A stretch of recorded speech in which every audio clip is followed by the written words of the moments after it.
La Iglesia Cristiana Embajadores del Rey te invita a nuestras reuniones los días viernes 5:30 de la mañana, Alborada, los domingos 8 de la mañana, servicios para toda la familia.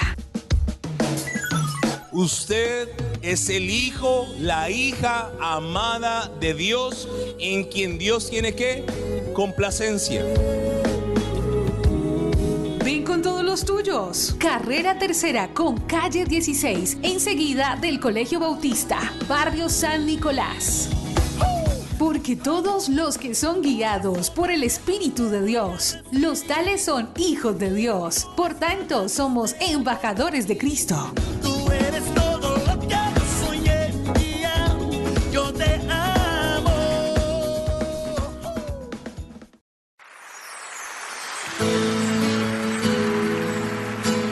La Iglesia Cristiana Embajadores del Rey presenta un mensaje inspirado en la palabra del Señor que saciará tu ser.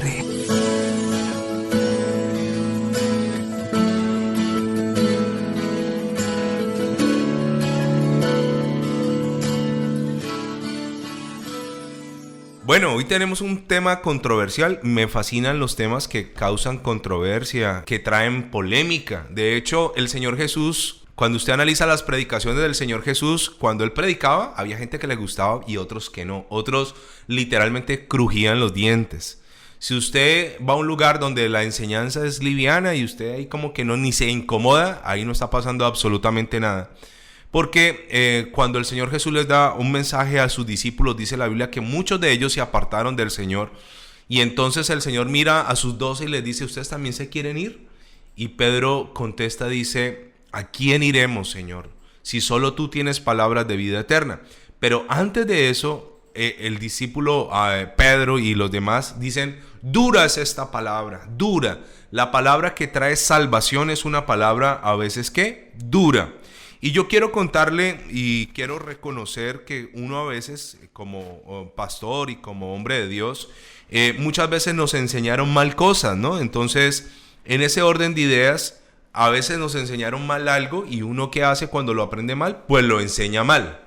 Cuando alguien te enseña mal a conducir un vehículo, cuando te enseña mal a cocinar, a manejar un negocio, etcétera, uno cree que es lo correcto y de alguna forma eso lo vas a reproducir en otros. Así que una de las cosas que creo yo que el Señor nos ha llamado a nosotros es derribar esas mentiras que nos han sembrado durante muchísimos años. Y vuelvo y le digo, muchas veces con una buena intención, no ha sido malintencionado lo que nos han enseñado, sino que ha sido con un buen sentido y un buen propósito, pero tal vez la enseñanza no era la correcta. Ahora, no estamos diciendo con esto que nosotros somos los únicos que tenemos la verdad, para nada, en absoluto. Creemos en que al final de los tiempos habrá más revelación, el Señor mostrará más su palabra con claridad y le quitaremos todas aquellas arandelas que no nos han servido por años como cristianos.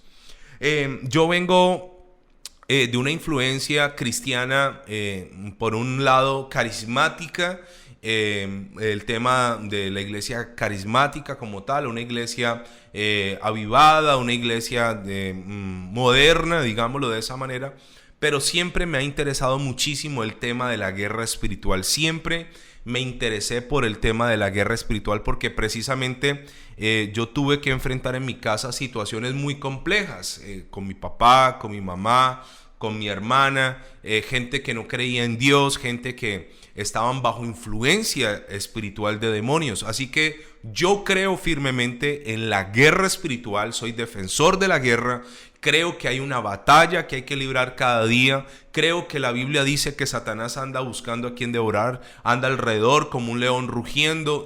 Recuerde que el león cuando ruge no es para cazar, es para intimidar. Cuando un león va a cazar está silencioso, está sigiloso. Cuando él ruge está marcando su territorio. Un león puede rugir y se puede escuchar por kilómetros de distancia. Así que cuando otro león lo escucha dice, en ese terreno no me meto porque ya tiene dueño. Cuando Satanás ruge, no nos quiere cazar, él nos quiere intimidar. Yo creo que hay batallas espirituales, creo que peleamos contra fuerzas de oscuridad, contra principados, potestades, gobernadores, lo creo.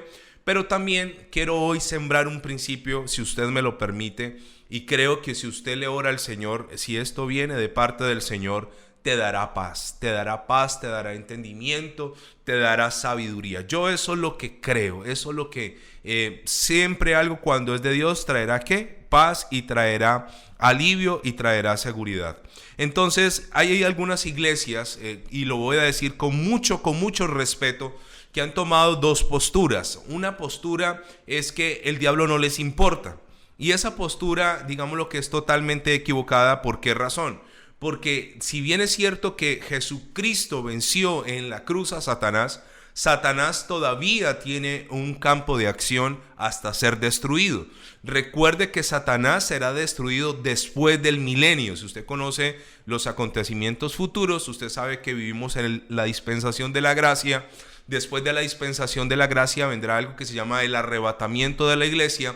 Después vendrá algo que se llama la tribulación, la gran tribulación, en el cielo las bodas del Cordero. Usted sabe que estará también en el cielo el tribunal de Cristo, la cena con el Cordero de Dios. Después vendrá la batalla de Armagedón. Después vendrá el milenio. Satanás será encarcelado 1000 años. Y después de ese milenio, que él vuelva a ser liberado, que se llama Gog y Magog, será destruido. Pero hasta ese momento Satanás todavía tiene influencia.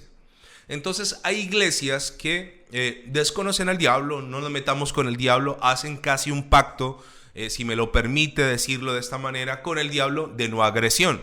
Al diablo no le importa si tú lo agredes o no, porque hay dos reinos, el reino de la luz, el reino de las tinieblas. O estás en la luz y sirves a Dios, o estás en las tinieblas y sirves al diablo. No hay un reino neutral, no existe. Hay un reino de la luz, un reino de las tinieblas. Ahora, si tú estás en el reino de la luz y eres de Dios y eres amigo de Dios, automáticamente eres enemigo del diablo. Ese es el punto. Ahora, si el diablo no te ataca, tienes que cuestionarte qué tan amigo eres del diablo, qué tan socio, qué tan panas, como dicen los muchachos, eres del diablo que no te ataca. El diablo ataca a los que son de la luz. El diablo ataca a los que están golpeando las tinieblas. El diablo ataca a los que sirven al Señor.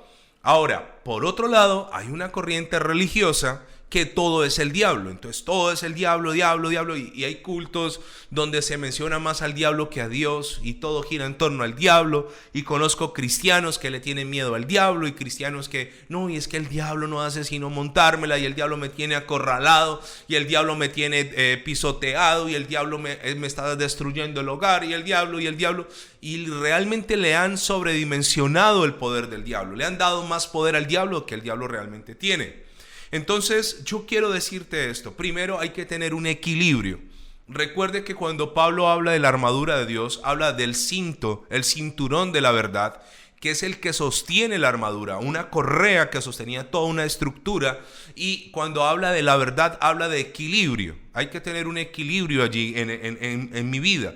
Pero también cuando habla del calzado de los pies, que es el evangelio, recuerde que los pies son los que le dan equilibrio a la persona. No solo le dan movilidad, sino que equilibrio. O sea que la vida cristiana, no puedo desconocer que hay un diablo, que no puedo desconocer que hay una batalla, no puedo desconocer que hay cosas que se me oponen espiritualmente para que yo avance, pero por otro lado no puedo sobredimensionar a Satanás. Espero estarme haciendo entender a esta hora. Entonces vamos a comenzar desde Mateo capítulo 4, versículo 10, porque si nosotros no hablamos con la Biblia, simple y llanamente estos son fábulas de hombre. Mateo capítulo 4, versículo 10. El Señor Jesús está en el desierto, y si usted me permite leerlo, desde el versículo 2 en adelante dice: y después de haber ayunado 40 días y 40 noches tuvo hambre. Recuerde que el Señor Jesús tenía una parte humana y una parte divina. Versículo 5, y vino a él el tentador. ¿Qué atributo le da aquí la Biblia a Satanás? El tentador. Recuerde que él es el tentador y también él es el acusador. Vino a él el tentador y le dijo: si eres hijo de Dios, di a estas piedras que se conviertan en pan. Y usted conoce muy bien la historia. ¿Qué quería Satanás aquí? Que el Señor Jesús se independizara del Padre. Eso quería, independencia. Porque ese es el principio de la incredulidad. No necesito a Dios. Si yo no necesito a Dios, entonces hay una independencia, hay una ruptura. Por eso aquí el tema es del pan, y recuerde que el Padre nuestro hay que pedirle a Dios el pan de cada día. ¿Cómo se llama eso? Dependencia. Ok, ahora sí, en el versículo 10, Satanás está tentando al Señor, lo tienta en 3 aspectos diferentes, y al final el Señor no accede a esa petición de Satanás, pero Satanás es tan osado. En el versículo 9 le muestra los reinos de la tierra y le hace una oferta al Señor Jesús, bastante osada, pero sobre todo bastante atrevida.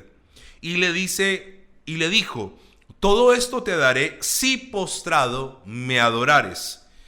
Es bastante loco, descabellado pensar que Satanás le está pidiendo al Hijo de Dios que se postre y lo adore. Es una cosa bastante ridícula, si usted lo ve desde un contexto bíblico, que una creación le esté pidiendo al Creador que lo adore.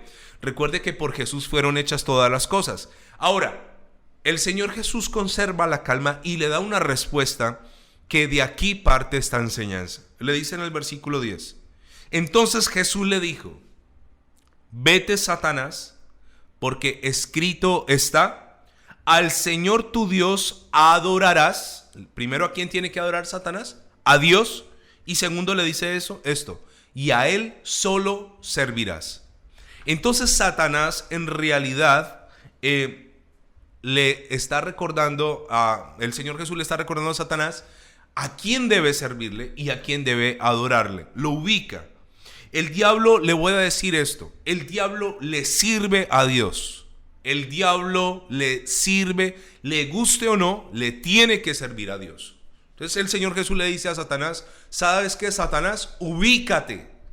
Al Señor tu Dios adorarás y solo a Él servirás. ¿Usted quiere ver al diablo enojado? Recuérdele esto: al Señor tu Dios adorarás y solo a Él servirás. Entonces, detrás de una enfermedad, detrás de un problema, detrás de una circunstancia, detrás de una adversidad, detrás de todo eso, normalmente nosotros a veces culpamos al diablo. Y sí, el diablo tiene cierta injerencia en ciertos asuntos, pero le quiero decir que el diablo no es decisivo en nuestra vida si Dios no se lo permite. Le voy a decir que el diablo no puede tocarte a menos que Dios lo permita. ¿Sabe? Satanás muchas veces está en ciertos asuntos de la vida de la gente. Satanás es probable que esté involucrado en aspectos destructivos del ser humano, pero es el mismo ser humano el que le ha permitido a Satanás que Satanás lo destruya. Le voy a decir que si Satanás quiere tocarte a ti, primero tiene que pedirle permiso a Dios. Ahora, si una persona, quiero hacer énfasis en esto porque este es un tema delicado, si una persona le da poder al diablo, obviamente el diablo va a aprovechar ese poder. Yo estoy hablando aquí de la gente que es consagrada, de la gente que tiene puertas cerradas, de la gente que agrada a Dios, de la gente que no le da permiso al diablo. Ejemplo: si usted por la noche antes de dormir, por lo menos en mi país, se acuesta y deja la puerta de la casa abierta y las ventanas abiertas, lo más seguro es que al otro día no encuentre la sala, no encuentre el comedor, no encuentre el televisor, porque usted mismo abrió las puertas y el ladrón aprovecha la más mínima oportunidad, él no la va a desperdiciar. Ahora, yo le hablo de gente que está consagrada, de gente que no tiene puertas abiertas, de gente que busca la santidad, de gente que se esfuerza por agradar a Dios. El diablo no puede tocarte porque tú no le has dado permiso y porque Dios tampoco lo va a permitir, a menos que haya un propósito. Quiero que usted me acompañe por favor al libro de Hechos, capítulo 10, versículo 38. Hechos 10, 38. Terminando los evangelios, vas a encontrar Hechos del Espíritu Santo de los Apóstoles, capítulo 10, versículo 38. Y este pasaje es muy interesante, ya que nosotros aquí vemos cómo los discípulos se movían en la dimensión del Espíritu Santo. Y dice, Hechos 10:38 dice: y cómo Dios ungió con el Espíritu Santo y con poder a Jesús de Nazaret, y cómo éste anduvo haciendo bienes, 1, sanando a todos los oprimidos por el diablo, 2, porque Dios estaba con él. Parte del ministerio del Señor fue desbaratar lo que el diablo hacía, o lo que el diablo hizo. Y aquí dice que el Señor, lleno del Espíritu Santo, ungido del Espíritu Santo con poder, anduvo haciendo bienes, haciendo lo bueno, y dice lo segundo, sanando a los oprimidos por el diablo. Escúcheme con atenta nota, por favor, cópielo, ahí no se lo pierda lo que le voy a decir. Satanás oprime a la gente. Uno de los trabajos de Satanás es oprimirte, ponerte pesos, ponerte cargas para que tú no puedas ni siquiera respirar, ponerte sobre tu vida cosas tan pesadas que sientes que eso te va a aplastar, sientes que eso te va a destruir, porque Satanás es un opresor. Y aquí me dice que el Señor Jesús dañaba lo que Satanás hacía. ¿Y cómo lo dañaba? Sanando, dice la palabra, a todos los oprimidos por el diablo. Y la razón es esta: porque Dios estaba con él. Ese ejemplo que uno ve en internet de una imagen de Jesús a un lado, al otro lado la imagen de un diablo, como lo creemos que es, haciendo un pulso con sus manos, es falsa. Satanás no tiene el poder del Señor Jesús, jamás. No lo tiene, no lo tendrá, jamás. Lo anheló, lo quiso, lo deseó, pero jamás de los jamases lo tendrá.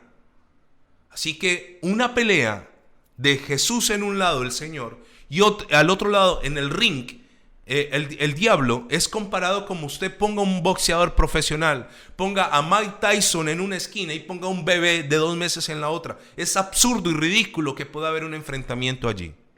Entonces parte del ministerio del Señor Jesús fue deshacer las obras del diablo, desbaratar. Y parte de eso que yo te quiero decir, el trabajo de Satanás es oprimirte. Pero si tú tienes el poder del Espíritu Santo, toda obra de Satanás en tu vida tiene que destruirse en el nombre de Jesús. Ahora, yo acabo de decirte también que Satanás tendrá que pedirle permiso a Dios para poderte tocar. Para poder hacer algo, Satanás tendrá que ir a su Dios, a su Señor, y pedirle autorización. El más claro ejemplo de esto lo encontramos con un hombre que sufrió mucho llamado Job. Usted encuentra en la historia de Job algo sorprendente del mundo espiritual que está plasmado en la Biblia para bendición de nuestras vidas, para que podamos entender esto. La Biblia me habla, en la historia de Job, tiene un desarrollo terrenal, pero tiene un desarrollo espiritual. Y dice la palabra del Señor que había un hombre llamado Job, que era rico, que tenía hijos, que amaba a Dios. Sin embargo, me llama mucho la atención lo que dice Job capítulo 1, versículo 6. Dice la palabra: un día vinieron a presentarse delante de Jehová los hijos de Dios, todos los ángeles que se habían ido. Y dice la Biblia, entre los cuales vino también Satanás. Dijo Jehová a Satanás: ¿de dónde vienes? Respondió Satanás a Jehová: dijo, de rodear la tierra y de andar por ella. Trabajo de Satanás: rodear la tierra y andar por ella. Recuerde que Satanás no es omnipresente. Usted que dice: ay no, el diablo me está atacando. No, el diablo no se ocupa de nosotros. El diablo está ocupado de otra gente, de otras personas. El diablo no puede estar en todas partes al tiempo. De andar la tierra, de rodear la tierra, de andar por ella. Y aquí Dios le habla de Job y le dice en el versículo 8: ¿no has considerado, mi siervo Job, que no hay otro como él en la tierra, varón perfecto y recto, temeroso de Dios y apartado del mal? Le pone como tema a Job. ¿Satanás conocía a Job? Claro que sí. ¿Satanás te conoce a ti? Claro que sí. Satanás conoce a los que están con Dios. Respondiendo Satanás a Jehová dijo: ¿acaso teme Job de Dios de balde? O sea, le dice: claro, pues cómo no te va a temer. Mira la razón que le pone: no le ha acercado alrededor de él, a su casa y a todo lo que tiene 3 vallados de protección. Lo has bendecido a él, a todo lo que tiene, a su casa. No lo has cercado. ¿Usted por qué cree que Satanás sabía que había un cerco de protección alrededor de Job? Porque Satanás intentó dañar ese cerco, pero no pudo. Porque Satanás no te puede tocar a menos que Dios lo permita con un propósito. Eso yo lo quiero dejar claro aquí. Porque ¿a quién le sirve Satanás? A Dios. Entonces dice: por tanto, sus bienes has aumentado sobre la tierra. Claro. Ahora mire la propuesta de Satanás. Pide permiso, pero extiende ahora tu mano y toca todo lo que tiene, y verás si no blasfema contra ti en tu misma presencia. ¿A quién es el que va a tocar? A Job. ¿Pero quién lo va a tocar? Dios. ¿A través de quién? De Satanás. Versículo 12. Dijo Jehová a Satanás. Mire el permiso de Dios. he aquí todo lo que tiene está en tu mano, solamente no pongas tu mano sobre él. Y salió Satanás delante de Jehová. ¿Qué tuvo que pedir Satanás? Permiso.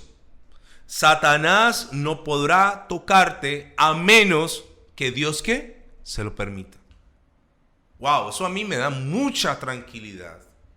Muchísima tranquilidad. Usted conoce la historia. Entonces va, toca a Job, le hace males y vuelve otra vez a presentarse delante del Señor. Capítulo 2, versículo 1. Y aconteció que otro día vinieron los hijos de Dios para presentarse delante de Jehová. Pareciese mucho este versículo al capítulo 1, versículo 6. O sea que periódicamente, por lo menos en este tiempo, los ángeles tenían que presentarse delante del Señor, porque aquí vuelve otra vez a presentarse. Y parece ser el mismo versículo, dice, y Satanás vino entre ellos presentándose delante de Jehová. Versículo 2 del capítulo 2, y dijo Jehová a Satanás, ¿de dónde vienes? Respondió Satanás a Jehová y dijo, de rodear la tierra y de andar por ella. La misma función, el mismo trabajo, parece el mismo versículo. Versículo 3.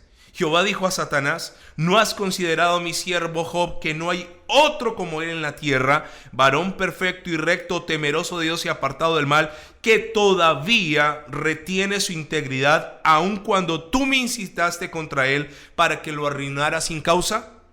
Respondiendo Satanás dijo a Jehová, piel por piel, todo lo que el hombre tiene dará por su vida. Pero extiende ahora tu mano y toca su hueso y su carne, y verás si no blasfema contra ti en tu misma presencia. ¿Qué le está diciendo Satanás? Dame permiso otra vez. Toca su carne, toca su hueso, y verás si no blasfema. Versículo 6. Y Jehová dijo a Satanás, he aquí, él está en tu mano, mas guarda su vida. Le puso límites. Entonces eso de que el diablo me tiene acorralado y que el diablo me la tiene montada, el diablo me está destruyendo, no es. Si por alguna razón Dios permite que Satanás te toque, te quiero decir que será para un propósito mayor, será para una mayor gloria, será para un mayor tiempo de tu vida de bendición. Para eso tal vez Dios sí permite que Satanás toque a sus hijos. ¿Sabe? En Lucas capítulo 22, versículo 31 encontramos otro ejemplo, porque usted me puede decir, no, pero eso era en el Antiguo Testamento. Pero aquí en Lucas nos encontramos con los discípulos del Señor y me encuentro con un versículo bastante llamativo. El Señor está anunciando su muerte y está anunciando que Pedro le va a negar. Dice 22, capítulo 31 de Lucas. Dijo también el Señor, Simón, Simón, he aquí Satanás os ha pedido para zarandearos como a trigo. ¿Qué le está diciendo el Señor Jesús? Que Satanás, ¿qué hizo? Lo pidió. Lo pidió como pidió Job. Dice el Señor Jesús a Pedro, Pedro, te voy a contar algo, Pedro. Satanás te ha pedido para zarandearte como a trigo. Usted sabía que la zaranda es el proceso cuando se recogía el trigo se tenía que zarandear, lanzar hacia arriba en un cernidor para que la basura que quedaba en el trigo, llamado el tamo, fuera quitado por el viento. La zaranda es necesaria en la vida del creyente. Y el Señor le está diciendo a Pedro, Pedro, Satanás te ha pedido para zarandearlo como a trigo. Y dice el versículo 32, pero yo he rogado por ti, he orado por ti, Pedro, no para que no seas zarandeado, sino para que tu fe no falte. Escúcheme lo que el Señor le está diciendo. No he orado para que Satanás no te zarandee, sino para que, ¿qué? Tu fe no falte. Así que cuando a Satanás se le da permiso de zarandearnos, mi oración tiene que ser, Señor, que mi fe no falte, no falte. Y el Señor le dice, le cuenta 3 pasos. Primero, Satanás te ha pedido para zarandearte. Segundo, he orado para que tu fe no falte. Y tercero, una vez vuelto, o sea, el Señor le está diciendo, Pedro, te vas a ir, pero vas a volver. Una vez vuelto, confirma a tus hermanos. Sí, Pedro, va a ser duro, te vas a ir, Pero cuando tú vuelvas, Pedro, vas a venir empoderado, tan empoderado que tú vas a confirmar, a sostener, a cuidar a tus hermanos. Otra versión de este pasaje en la traducción lenguaje actual dice: después Jesús le dijo a Pedro: Pedro, escucha bien, Satanás ha pedido permiso a Dios para ponerles pruebas difíciles a todos ustedes y Dios se los ha dado.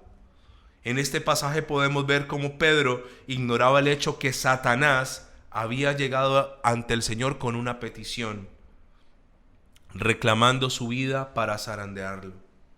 ¿Saben? En nuestra incapacidad de comprender esto nos lleva a orar incorrectamente. Dios permitió esto sobre Pedro con el propósito de purificar ¿qué? Su vida.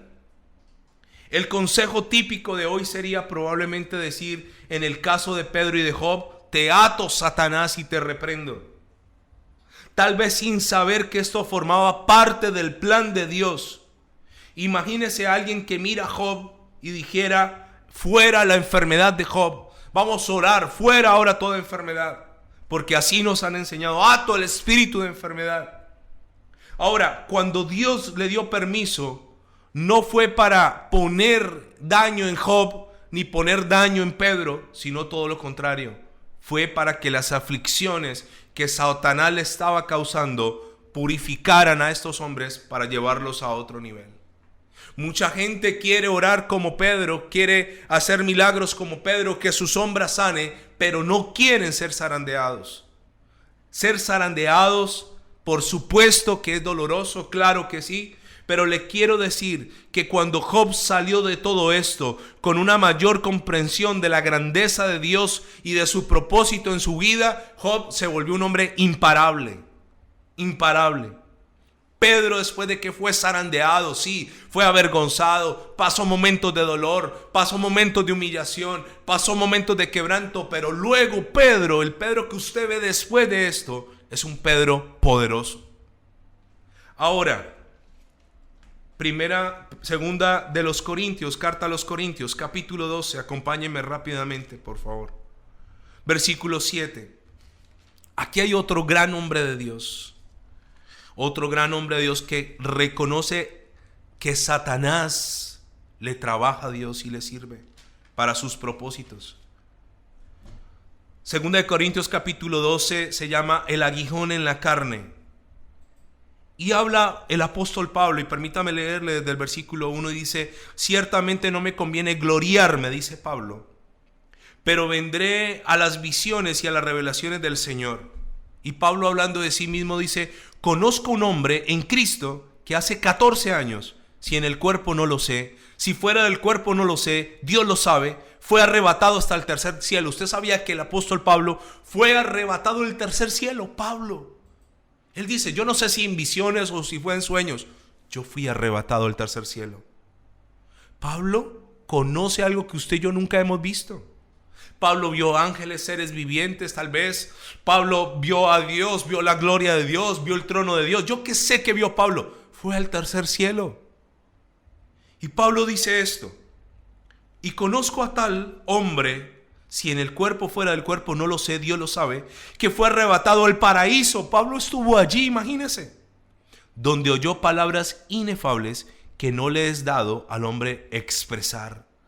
De tal hombre me gloriaré, pero de mí mismo en nada me gloriaré, sino en mis debilidades. ¿Qué tuvo Pablo? Pablo tuvo una experiencia que ninguno de nosotros ha tenido, creo yo no sé los oyentes, pero no sé, ir al cielo, ir al paraíso, ver cosas que no hemos visto, que solo en nuestra imaginación hemos podido alguna vez ver, las vio. Pero luego dice el versículo de más abajo, dice el versículo 7, y para que la grandeza de la revelación, de tremenda revelación, no me exaltase desmedidamente, me fue dado un aguijón en mi carne.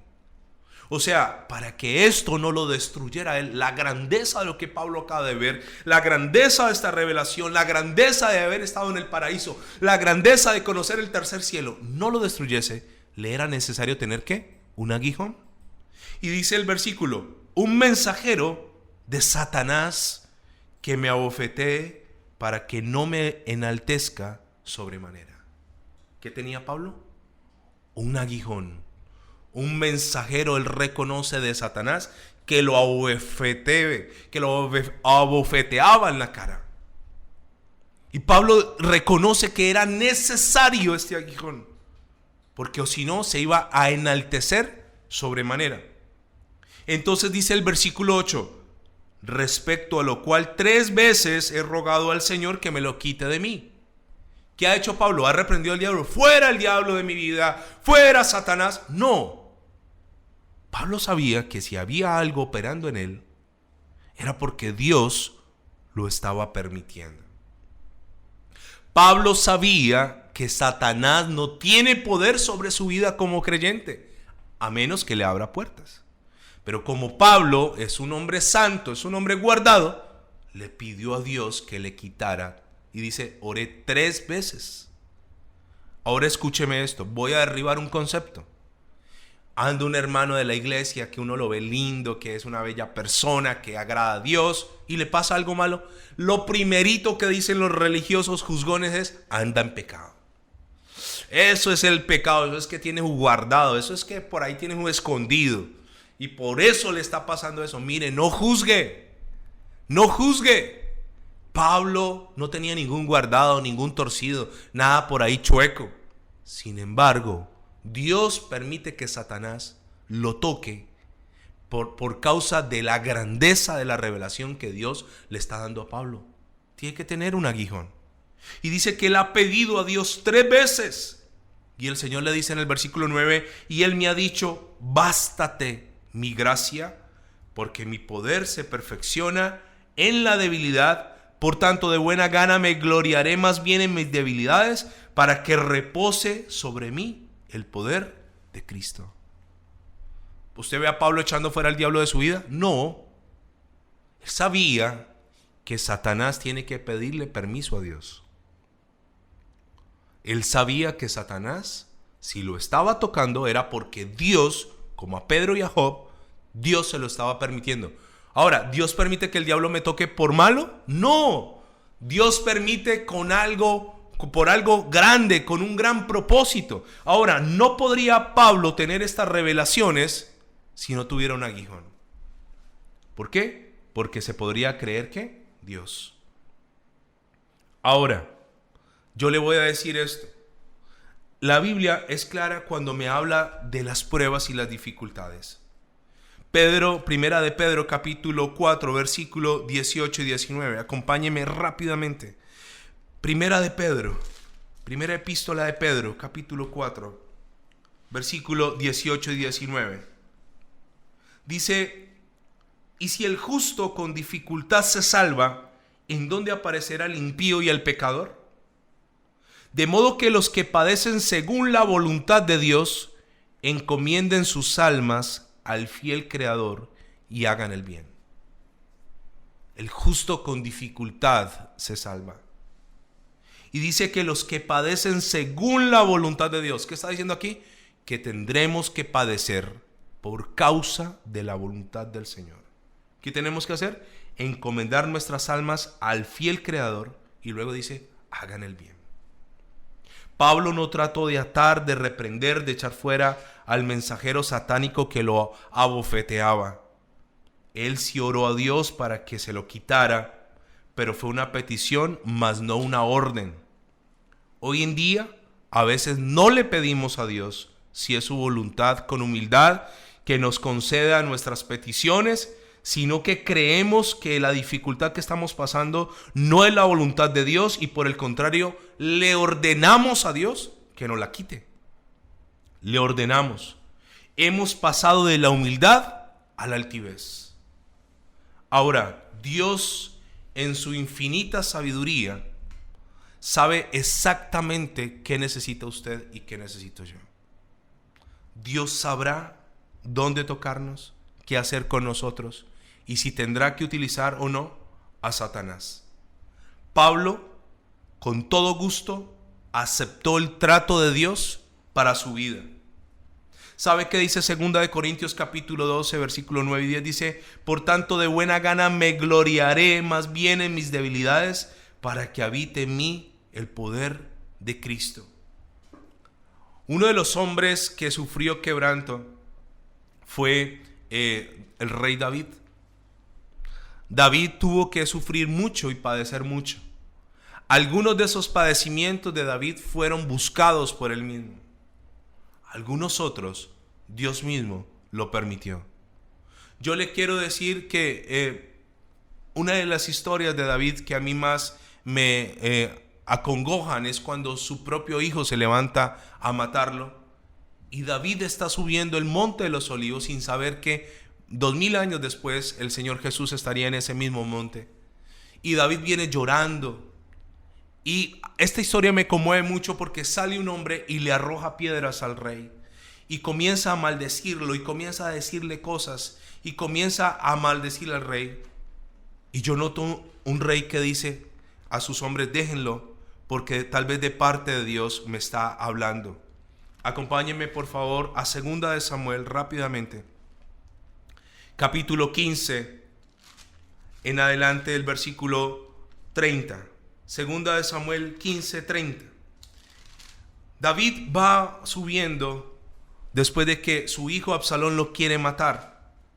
Y en el versículo 30 dice: y David subió la cuesta del monte de los olivos y subió llorando, llevando la cabeza cubierta y los pies descalzos. También todo el pueblo tenía consigo, cubrió cada uno su cabeza, e iban llorando mientras subían. Y David estaba muy acongojado. Y mire lo que dice el capítulo 16. Y dice el versículo 5. Y vino el rey David hasta Beurim, y aquí salía de la familia de la casa de Saúl, el cual se llamaba Simeí, hijo de Gera, y salía maldiciendo y arrojando piedras a David y contra todos los siervos del rey, y todo el pueblo y todos los hombres valientes estaban a su derecha y a su izquierda. David estaba rodeado, y este hombre sale a tirarles piedras mientras subían por el monte de los olivos. Versículo 7. Y decía Simeí, maldiciéndole: fuera, fuera, hombre sanguinario y perverso. Jehová te ha dado el pago de tu sangre de la casa de Saúl, en lugar del cual tú has reinado, y Jehová te ha entregado el reino en mano de tu hijo Absalón. Y hete aquí sorprendido en tu maldad, porque eres hombre sanguinario. Esto le gritaba este hombre al rey. Entonces uno de los hombres de David más fuertes, llamado Abisai, hijo de Sarbia, dijo al rey: ¿por qué maldice este perro muerto a mi señor el rey? Te ruego me dejes pasar y le quitaré la cabeza. Mire la petición del hombre de David: déjame, yo voy y le corto la cabeza. Pero a mí me sorprende la respuesta de David. Versículo 10. Y el rey respondió: ¿qué tengo yo contra vosotros, hijo de Sarbia? Si él así maldice, es porque Jehová le ha dicho que maldiga a David. ¿Quién pues le dirá: ¿por qué lo haces así? O sea, David dice: me están tirando piedras, me están maldiciendo, pero Dios lo ha permitido.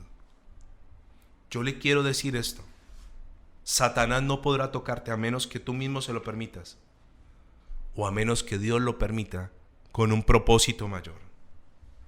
Con un propósito mayor. Para finalizar, le quiero decir esto. Un día, Satanás podrá pedirte delante de Dios para tocarte. Cuando Satanás pidió a Job, lo único que Satanás quería era que Job blasfemara. ¿Sabe? Si usted está pasando una crisis, un desierto, y sea la causa que sea, le voy a dar un consejo: no blasfeme. Satanás siempre querrá que nosotros blasfememos, porque ¿sabe qué? Lo contrario a blasfemar es adorar. Y Satanás en el desierto, el Señor Jesús le recuerda y le dice: al Señor tu Dios adorarás y solo a Él servirás. Una persona que blasfema a Dios en realidad está adorando a Satanás. Cuando estés en la crisis, cuando estés en la zaranda, cuando estés en el desierto, adora a Jehová. Nunca blasfemes. Padre, gracias te damos en el nombre de Jesús. Sellamos esta palabra con la sangre de Cristo, y a ti damos siempre la gloria y la honra por los siglos de los siglos. Amén y amén. Hoy puedo danzar con libertad. La Iglesia Cristiana Embajadores del Rey te invita a nuestras reuniones los días viernes 5:30 de la mañana, Alborada, los domingos 8 de la mañana, servicios para toda la familia.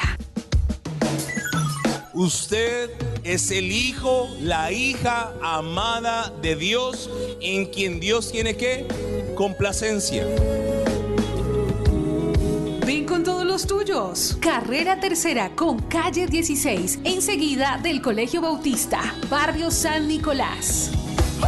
Porque todos los que son guiados por el Espíritu de Dios, los tales son hijos de Dios. Por tanto, somos embajadores de Cristo. Tú eres todo lo que yo soñé y yo te amo.